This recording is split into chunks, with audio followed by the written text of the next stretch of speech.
Bonsoir Henri. Bonsoir Emmanuel. On l'a vu hier à l'ONU, la guerre en Syrie a donné lieu à une sévère passe d'armes entre Barack Obama et Vladimir Poutine, qui se sont succédés à la tribune, avant de se rencontrer pendant 1 heure et demie en tête-à-tête. Alors malgré les déclarations publiques enflammées des uns et des autres, est-ce qu'on peut penser que cette journée a tout de même permis de faire avancer le dossier syrien ?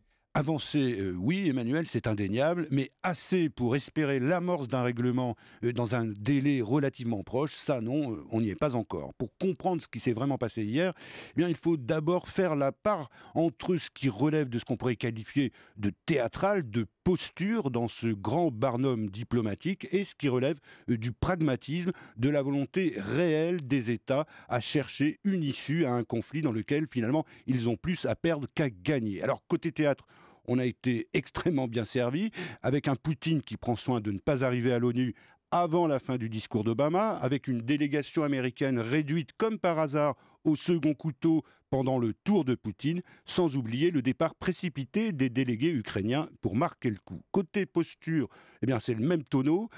Comme aux plus belles heures de la guerre froide, Poutine s'est drapé en chef des pays non alignés pour dénoncer l'arrogance des Occidentaux qui voudraient exporter, selon lui, des révolutions soi-disant démocratiques. Il a comparé l'alliance qu'il voudrait monter aujourd'hui contre Daesh à celle d'autrefois contre Hitler, et il s'est même payé le luxe d'une référence à la conférence de Yalta, qu'il semble considérer comme un modèle, en oubliant un peu vite qu'elle avait privé de liberté la moitié de l'Europe et qu'elle avait fini par mener à l'effondrement de l'URSS, dont, semble-t-il, il ne s'est jamais lui-même consolé. Pour sa part, Obama, eh bien, il s'est présenté en apôtre mondial du dialogue, de la démocratie, des droits de l'homme.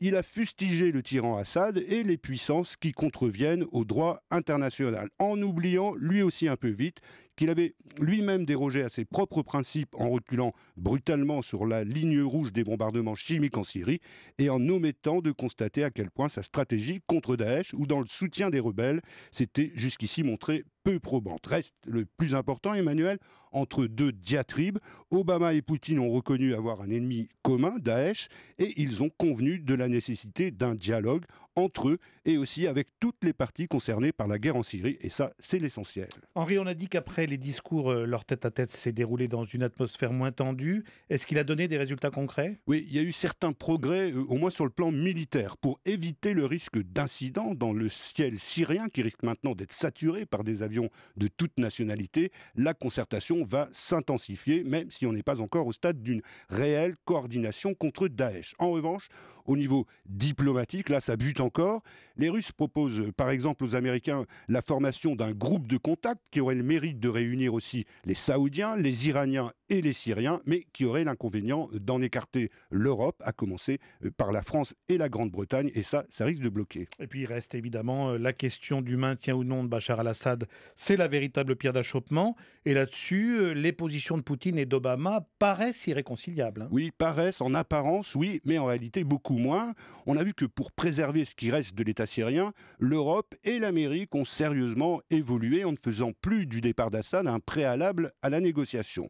Il faut maintenant que les Russes avancent à leur tour en ne présentant plus Assad comme le seul président possible d'une transition et encore moins après-guerre. C'est plus facile, je sais, à dire qu'à obtenir, mais ni Poutine ni les Iraniens ne peuvent sérieusement croire qu'ils finiront par gagner sur tous les tableaux, même dans leurs rêves de grandeur les plus fous. Au bout du compte, Henri, après 4 ans et demi de guerre, selon vous, est-ce qu'une solution au conflit est enfin en train de se profiler ? Non, il y a seulement une petite fenêtre d'opportunité qui pourrait permettre, dans le meilleur des cas, une progression pas à pas. Poutine voit en Syrie le meilleur moyen de redevenir un acteur fréquentable, malgré les sanctions, malgré l'Ukraine, et Obama a compris de son côté que sa présidence risque de rester définitivement entachée par ses hésitations et par ses volte-face. Le drame syrien est donc revenu en tête de leurs agendas, et c'est pour le moment la seule vraie raison d'espérer. Merci Henri Guerchoun, qu'on retrouve bien sûr demain à 22h25 dans Europe Nuit.